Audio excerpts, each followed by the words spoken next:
Well, today is an exciting day in the world of me, and that's because we are going to begin to toggle our time and YouTube videos between creating new shots versus what I've been doing lately, which is fixing up old shots. So what we are doing today is a new shot. And so, starting out with the pencil test, basic situation.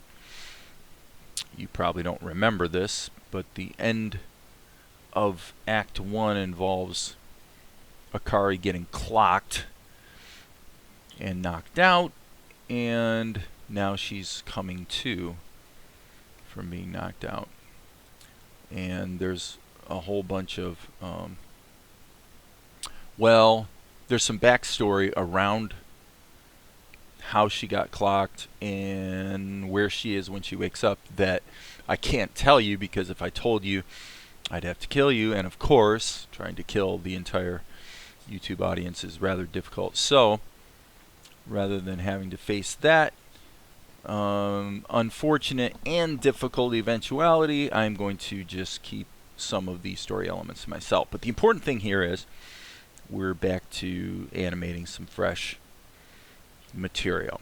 Now this speed draw is going to move a little slower than lately because most of the ones I've done recently are sped up. Well, let's see, I'm speeding them up 4 times, and then I'm actually bringing the nested sped up version into Vegas and speeding it up another 4 times.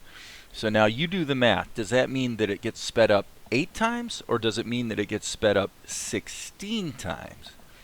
Something to think about. But it would be my contention that if you speed something up 4 times so that now you're seeing every 4th frame, and then you take that and speed it up 4 times, what you're really seeing is every 16th frame. So you're seeing a quarter of a quarter. So anyway, so this is only sped up 4 times. It's probably a better speed. Honestly, the best speed is about 6, but Vegas only lets you go up to 4, and I don't really like using HitFilm Express if I can avoid it. One key reason being if I want to add any commentary after the fact, I can't. So here we see one of the cool things that you can do in Krita, which is mirrored drawing. And that little icon almost in the center of the screen, but slightly to the right, is how you activate mirrored drawing. And so if you do happen to be in a situation where you're looking straight at a character, it's kind of slick to be able to just draw half of the character and let Krita draw the other half. So yeah, part of the trick here was just getting the timing. It's always really the timing. It's kind of amazing, actually, because as a cartoonist, you tend to want to obsess over the drawing, and yet when you look at shows like Rick and Morty, or whatever's popular right now, in terms of the drawings are oftentimes very, very simple, and it doesn't matter. It's really the storytelling and the timing and the which allows you to engage with your audience, right? So, and I just find that interesting because as an animator, invariably, I'm trying to blurt out my ideas. Like I get an idea and I want to express that idea, and so the tendency is always to actually make everything happen too fast.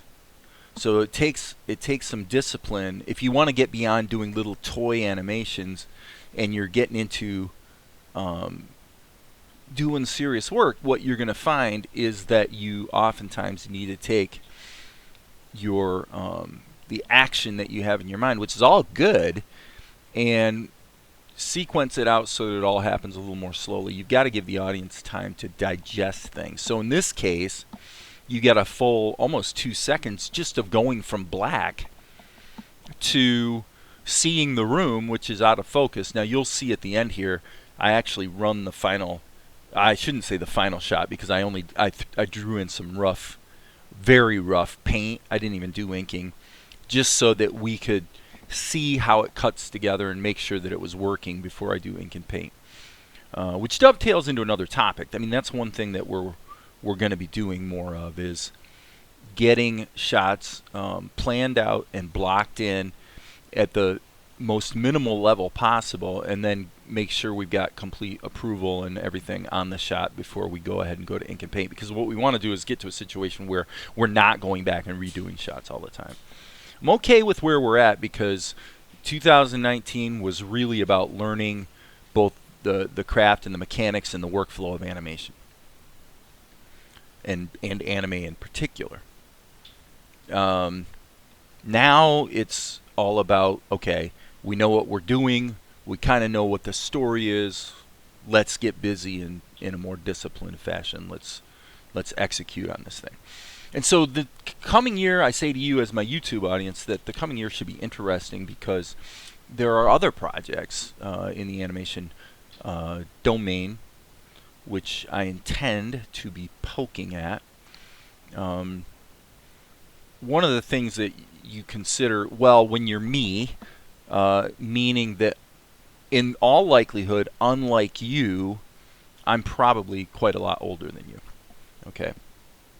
And having written and directed a number of feature films, a couple of which have been pretty, reasonably successful, I think more about the business side of the animation thing, maybe than you do. But when you're thinking about that kind of stuff, you're thinking about, okay, well, wait a minute. I can't just create whatever I want. I mean, I've got to think about who the audience is for this. What's the platform? What's the network? Who's the distributor? How is this going to get in front of the eyeballs that are going to appreciate it? Now, on YouTube, there's always the strategy that says, you know what, I don't care. I'm just creating for YouTube. And that has merit. The truth of the matter is that this anime in particular will probably be a YouTube thing, I suspect, where we'll try to build the audience on YouTube. I have other things I'm working on developing that have a more traditional marketing pathway in mind. Distributors that I know personally who I know would embrace the property and would want to do something with it. And I'm just kind of crunching the numbers on that, whereby, as an example, a concept for a show that I think is well matched to a certain audience, that for a 24-minute episode, I got to believe I could throw it out there and, it would probably earn, I would think, a few $100s a month, okay? Which isn't much, but in the big scheme of things, you look at, well, based on the production values required by that property, how long would it take to create? You sort of crunch all the numbers. You go, you know what? If I actually spent 2 months and made this thing, it would be worth it. There's another few $100 a month just kind of dribbling into the coffers, So that's kind of how I think of it. So for that reason, there will be other things. But my point here in total is this. This channel, which is Blended Planet, has sort of become creating an anime.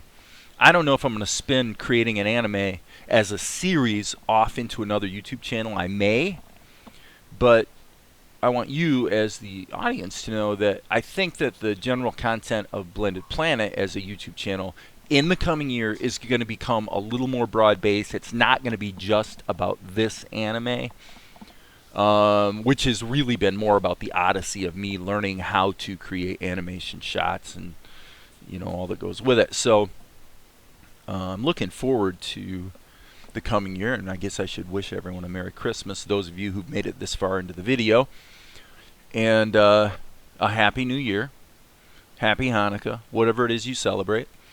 If anything, we try to keep it all to a minimum around here, if the truth be known. But anyway, here's the shot. You see how we've sort of programmed her eye blinks into the view of the room. The room is going to be replaced as well eventually, but basically there's your shot, and shortly it will be on to the next. There will be more later.